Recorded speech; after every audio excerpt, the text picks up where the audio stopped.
Tu viens de te disputer avec ton mec. Tu as juste envie de parler à quelqu'un. Qui de mieux que ta mère ou ta meilleure amie? Le problème, c'est que eux, ils n'oublient pas aussi vite que toi.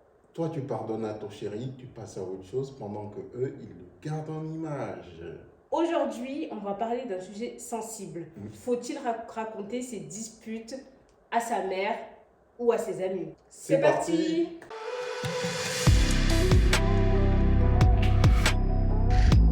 Alors, pourquoi on ressent le besoin de se confier, tu penses? Eh bien, quand on est blessé, on cherche du réconfort. C'est normal, c'est tout simplement humain. On a juste envie d'avoir quelqu'un qui nous dise qu'on n'est pas fou, tu vois. Ouais, c'est ça, c'est totalement ça. Parce que, par exemple, moi, j'ai pas cette habitude d'appeler pour me confier, c'est pas dans mes habitudes, mais des fois, je suis tentée de le faire juste pour que la personne me dise, ouais, t'as raison, oui, c'est vrai. T'es pas folle. Mais le problème, c'est que il faut être honnête. En général, quand on appelle comme ça, est-ce qu'on dit vraiment tout ce qui s'est passé ou est-ce qu'on présente la version qui nous arrange de ce qui s'est passé pour que la personne nous dise ouais, t'as raison. Ouais, mais avoue, c'est tentant de sélectionner un peu les morceaux. Ouais. Mais je pense que c'est humain. Quand on appelle, on se base simplement sur ce que l'autre a fait, ce que l'autre a fait. On voit que ce qu'il a fait de mal, sans penser vraiment, toi aussi, t'as tes torts. Donc on raconte pas trop ce que nous on a fait, on raconte vraiment ce que l'autre a fait. Bon, dis-nous tout. Est-ce que tu as l'habitude de raconter des histoires de couple Mon entourage, à ton entourage, des amis, ta famille? franchement, j'évite. Tous ceux qui me connaissent de manière générale, c'est des gens qui me connaissent, Ouais. mais ils en savent pas trop sur moi. Tu vois ce que je veux dire?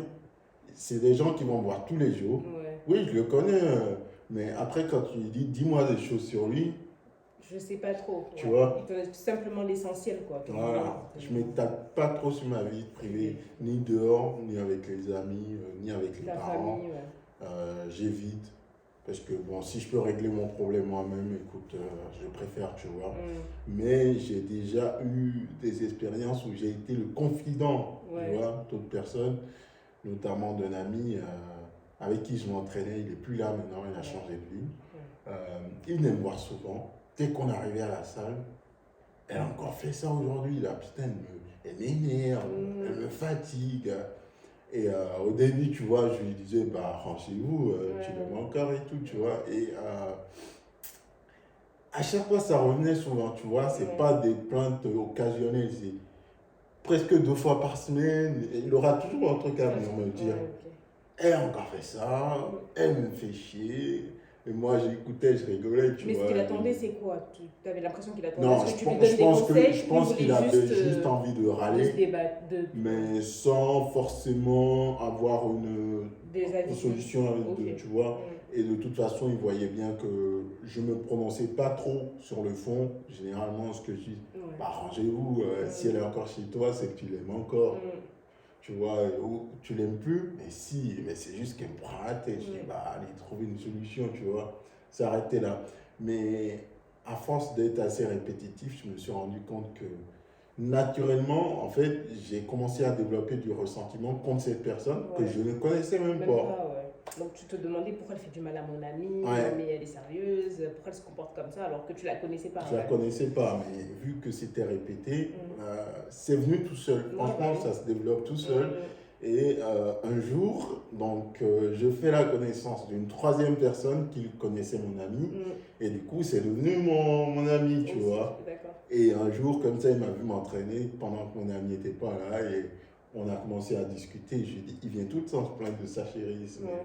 Et là, il m'a dit, calme-toi, hein, tu connais pas toute l'histoire. C'est mon pote, je sais comment il est un peu chaud lui aussi. Donc il a tendance à chercher un petit peu. Donc voilà, il n'y a pas de. S'il y a de la réaction de l'autre côté, c'est parce que lui aussi il envoie un peu trop de la charge, tu vois. Et je me suis dit, ah bah d'accord, ok, très bien. Et là, il m'a raconté une situation concrète. Et le même mec, je pense au bout de 3 mois après, il est revenu me voir. Il m'a dit, de toute façon, c'est fini entre eux, elle est partie, tu vois. Et je crois que j'ai revu mon pote peut-être 8 mois après, parce que bon, il a eu sa déprime, il n'est pas venu et tout. Et je l'ai vu 8 mois après, on a fait une séance et juste après, lui aussi, il a changé de ville, il a déménagé, il est parti. Donc, voilà, je me rends compte que soit ça sert à rien, Ouais. soit en général, les gens disent pas tout. Tu vois, ils disent juste qu'ils les arrangent Oui, oui, oui, bah oui. pour embellir l'histoire et toi, derrière, tu t'emballes Mm. et tu vas donner peut-être des conseils qui ne sont pas du tout. Oui, c'est pour ça qu'on dit qu'il faut toujours entendre les deux versions de l'histoire avant de prendre parti, parce que tu sais jamais vraiment ce que l'autre a fait. Il va essayer de se faire passer pour le gentil de l'histoire et faire passer l'autre pour l'hystérique de l'histoire. Donc bon. Pourquoi c'est risqué, à ton avis, d'aller se confier tout le temps comme ça sur ces disputes à l'extérieur? Bah, déjà parce que tu peux tomber sur un mauvais conseiller, quelqu'un qui va te conseiller de mauvaises choses, qui ne sera pas de très bons conseils. Et si tu commences à appliquer en plus ces conseils dans ton couple, tu vas encore plus envenimer les choses Ça va que être les un arranger. désastre en fait. Donc bon, c'est pour ça que je pense que c'est une mauvaise idée, on va dire. Je suis d'accord. Et je pense qu'aujourd'hui d'ailleurs, c'est un phénomène qui se généralise.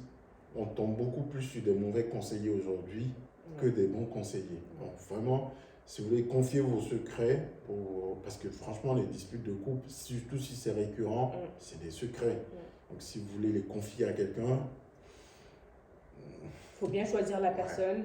Quand même. Et puis en plus, d'un côté, c'est un peu normal qu'il peut être de mauvais conseils parce que on va pas lui expliquer, on va pas lui exposer tout le sujet aussi. Donc ça peut très vite partir sur un mauvais conseil. Et le deuxième inconvénient que moi je vois, naturellement, c'est en fait l'image que la personne à qui vous vous confiez trop souvent va finalement se faire de la personne dont vous vous plaignez, de votre chérie. Vous voyez ce que je veux dire? Une fois se confier, une fois, je sais pas, tous les 6 mois sur une dispute qui est arrivée, c'est ok. C'est pas récurrent. Mais si vous disputez un peu souvent, même sur les petites disputes, et vous sortez tout le temps, ah voilà, il s'est encore passé ça, ah ouais, il m'a encore fait ça, ça commence à faire. Et du coup, bah, à force, la personne se fait une mauvaise image de votre partenaire, sachant que lui, il ne connaît votre partenaire que par le biais de tout ce que vous lui racontez, et surtout s'il ne le connaît pas personnellement, vous voyez ce que je veux dire?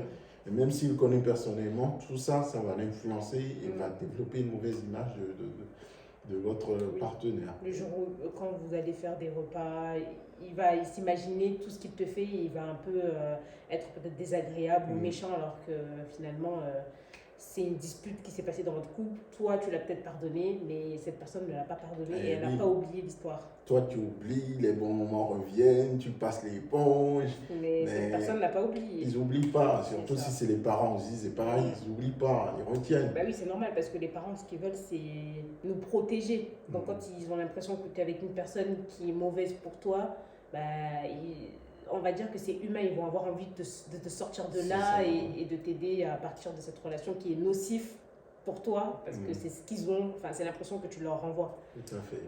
Et tu vois autre chose comme inconvénient éventuellement? Eh ben je dirais une sorte de guerre de clan un petit peu. C'est-à-dire ben, comme on vient de dire tout de suite, les parents vont se mettre contre la personne ou les amis vont se mettre contre ton partenaire et finalement on a l'impression que c'est un clan qui déteste un peu ton chéri. Toi tu fais partie du clan de ton chéri là-bas et tu as tes amis, ta famille qui sont du clan opposé, qui sont un peu énervés contre lui et qui essayent absolument de te séparer en tout cas de lui et qui vont te dire tu mérites mieux, arrête tout ça. Mais toi au fond de toi tu sais très bien qu'il y a des bons moments. Il y a des mauvais moments, mais il y a des bons moments et tu peux plus venir dire oui, mais il y a des bons moments aussi des fois. Toi, tu vas essayer de leur raconter les bons moments aussi. Tu vas dire oui, mais des fois, il est cool, ça se passe bien. Quand ça se passe bien, ça se passe super bien. Si tu commences à raconter qu'il te trompe à répétition, qu'il a tendance à hausser la voix contre toi ou peu importe, le jour où tu vas essayer de dire à ta copine finalement il a changé, c'est bon, il le fait plus, elle va te dire le naturel revient au galop, T'es sûr qu'il a t'es sûr qu'il a vraiment changé, moi je pense que tu devrais faire attention, tu devrais le quitter, tu essaies de lui trouver des excuses. Donc finalement après ça t'engraine et tu sais plus trop quoi faire. Et c'est toi qui a créé cette situation sans le vouloir, mais tu l'as quand même créée. Est-ce que tu penses que ce type de conseil, ça reste dans la tête du coup? Oui, ça Ça reste te dans la reste tête. dans la tête? Ouais, ça te... Et t'es tenté de le mettre en pratique après? Ben, en fait, peut-être qu'à force qu'on te répète qu'il ne te mérite pas, que tu mérites mieux, tu vas commencer à, en fait, c'est dans la tête, peu importe ce qu'il va faire, tu vas commencer à l'analyser, à dire, ouais, en fait, peut-être qu'ils ont raison, peut-être qu'il n'est pas bon pour moi, ou à la moindre dispute, tu vas penser à ce qu'on t'a dit, et tu vas commencer à te dire, ouais, peut-être que je mérite mieux, peut-être que, et après, ça te mélange la tête un petit peu. Bon, et bien pour conclure sur ce sujet, qu'est-ce que tu dirais si tu dois résumer avec un avis bien avisé sur le sujet? Je dirais que tout n'est pas bon à confier, tous les disputes ne sont pas bons à confier. Les petites disputes, allez, de temps en temps, si vraiment ça commence à te ranger, tu as envie un peu de te libérer, tu peux. Mais faire attention de ne pas trop incriminer l'autre et essayer quand même de raconter toute l'histoire, la vraie histoire, en parlant aussi de ce que nous on a fait dans cette histoire-là. Et voilà, et éviter d'écouter aussi les mauvais conseils. Tous les conseils ne sont pas bons à prendre. Il faut savoir quand même aussi se faire son avis soi-même. Mais voilà, je dirais ça. Bon. Ben, pour compléter, juste trouver des personnes bien avisées, du coup, qui vont pouvoir vous conseiller et pas des mauvaises langues, comme on dit, qui vont vous faire nourrir le ressentiment vis-à-vis de votre partenaire, ou des gens qui systématiquement, alors ça c'est plus mauvais, et on va vous dire quitte-le, dès qu'il y a un truc, quitte-le, tu pars, les mauvaises langues, qui vous disent il te mérite pas, ou tu mérites mieux, ou toutes ces phrases typiques, c'est pas des choses qui sont de nature à résoudre le conflit auquel vous êtes confronté. C'est pas des solutions concrètes, ça. Et ce type de conseil, c'est quelque chose qu'on peut donner en ultime recours. Partir, c'est vraiment, voilà, vous en pouvez plus. C'est essayé. Voilà, c'est le dernier. Quelqu'un qui vous répond tout le temps en chanson. Quitte-le, dès qu'il y a un truc, quitte-le, un petit truc, quitte-le, tu mérites pas. Sauf si vraiment c'est quelque chose de grave, tu te fais frapper ou vraiment il y a de la violence et tout. À ce moment-là, on peut comprendre que la personne en face nous incite à partir en fait. Mais si c'est juste des petites disputes du quotidien, des disputes qui arrivent, des choses qui arrivent dans la vie de couple, on ne peut pas dire à une personne de quitter comme ça sans vraiment savoir le fond de l'histoire. Donc voilà quoi, il faut pas se mentir, tous les couples ont leurs disputes. Depuis la nuit des temps. Tous les couples ont leurs problèmes. C'est pas parce qu'il y a une dispute que ça y est, quitte-le. Non, tout le monde se dispute. Il faut juste voilà, savoir résoudre ses problèmes. Si la vidéo vous a plu, n'hésitez pas à la partager, la liker, commenter, vous abonner et activer la cloche de notification pour ne pas rater nos prochaines vidéos. Et laissez-nous des commentaires. Dites-nous, donnez-nous votre avis. Est-ce que vous êtes des personnes qui vous confient souvent à tout le monde, ou est-ce que vous êtes plutôt team je ne me confie pas beaucoup et je garde tout pour moi? Et je règle le linge, comment on dit? Je lave le linge sale en famille. C'est ça. Allez, ciao tout le monde.